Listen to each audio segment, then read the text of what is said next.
Friends, welcome to Sai Supriya channel. ఇవాల్టి మన వీడియోలో ఇన్స్టెంట్గా అప్పటికప్పుడే రవ్వ ఊతప్పంని ఎలా తయారు చేసుకోవాలో చూసేద్దాం. అప్పుడప్పుడు మనకి ఏం టిఫిన్స్ చేయాలో అర్థం కానప్పుడు అప్పటికప్పుడే ఇన్స్టెంట్గా ఈ రవ్వ ఊతప్పంని ఫాస్ట్గా చేసుకోవచ్చు. ఊతప్పం కొరకు నేను 3 కప్పుల రవ్వని తీసుకున్నానండి. ఈ రవ్వని మొత్తం, ఈ 3 కప్పుల రవ్వని మొత్తం ఒక బౌల్ తీసుకొని, బౌల్లో మనం తీసుకున్న 3 కప్పుల రవ్వని ఇందులో వేసుకోవాలి.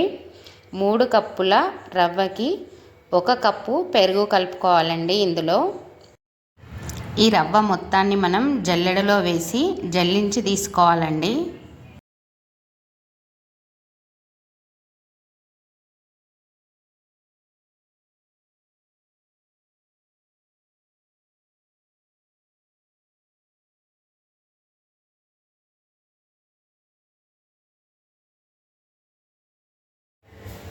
రవ్వలో పెరుగుని యాడ్ చేసుకున్నాక ఇందులోనే ఒక 2 స్పూన్ల శనగపిండిని కూడా వేసుకోవాలి.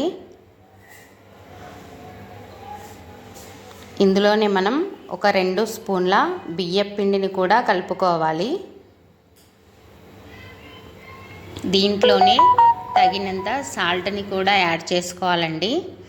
ఈ మిశ్రమంలో ఇప్పుడు కొంచెం వాటర్ పోస్తూ ఇలా చేత్తో అంతా కలిసేటట్టు కలిపేసుకోవాలండి. దోశ వేసుకోవడానికి వచ్చేటట్టు దీన్నంతా మనం వాటర్ యాడ్ చేస్తూ కలుపుకోవాలి.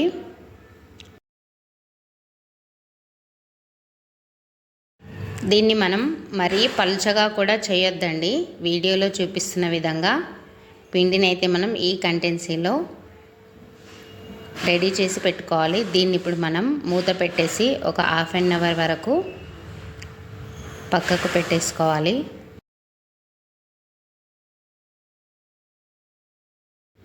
పది 12 పచ్చిమిర్చిని తీసుకోవాలండి.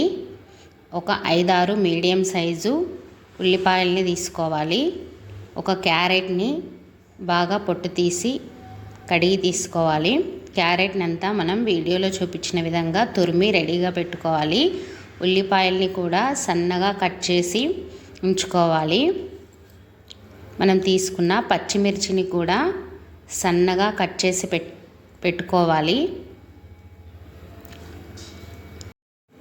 ఇప్పుడు మనం మూత పెట్టి ఉంచుకున్న పిండిని తీసుకొని ఇలా కలుపుకోవాలండి. పిండి కనుక మీకు బాగా ఇలా చిక్కగా గట్టిగా తిక్కుగా అనిపిస్తే కొంచెం వాటర్ యాడ్ చేసుకొని దోశ వేయడానికి వచ్చేటట్టు కలుపుకోండి. ఇప్పుడు మనం స్టవ్ వెలిగించుకొని స్టవ్ పై దోశ పెనం పెట్టుకోవాలండి. ఇది కొంచెం వేడెక్కాక దోశ పెనంపై మనం మీగడని అప్లై చేసుకోవాలి. ఆయిల్ కంటే ఈ రవ్వ ఊతప్పంకి మీగడ వేసుకొని చేసుకుంటే రవ్వ ఊతప్పం టేస్ట్ బాగుంటాయి. మీగడనంతా ఇలా పెనంపై బాగా అప్లై చేసుకోవాలి.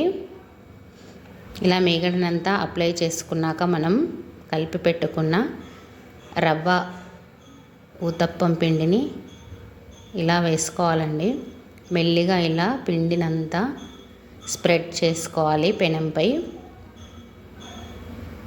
ఇప్పుడు మనం తురిమి పెట్టుకున్న క్యారెట్ తురిమిని కొంచెం వేసుకోవాలండి. ఉల్లిపాయల్ని కూడా వేసుకోవాలి. మనం సన్నగా తరిగి పెట్టుకున్న పచ్చిమిర్చిని కూడా కొద్దిగా వేసుకోవాలి.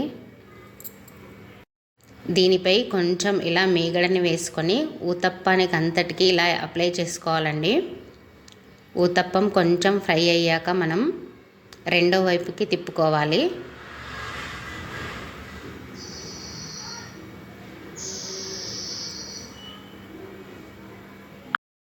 ఇటువైపు కూడా కొంచెం మీగడని అప్లై చేసుకొని ఈ ఊతప్పంనంతా బాగా కాల్చుకోవాలండి.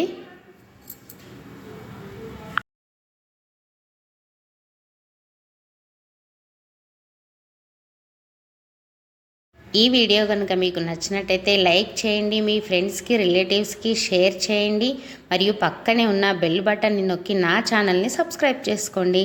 నేను పెట్టే మరిన్ని హెల్దీ రెసిపీస్ అండ్ వీడియోస్ మీ ముందుంటాయి నోటిఫికేషన్ రూపంలో.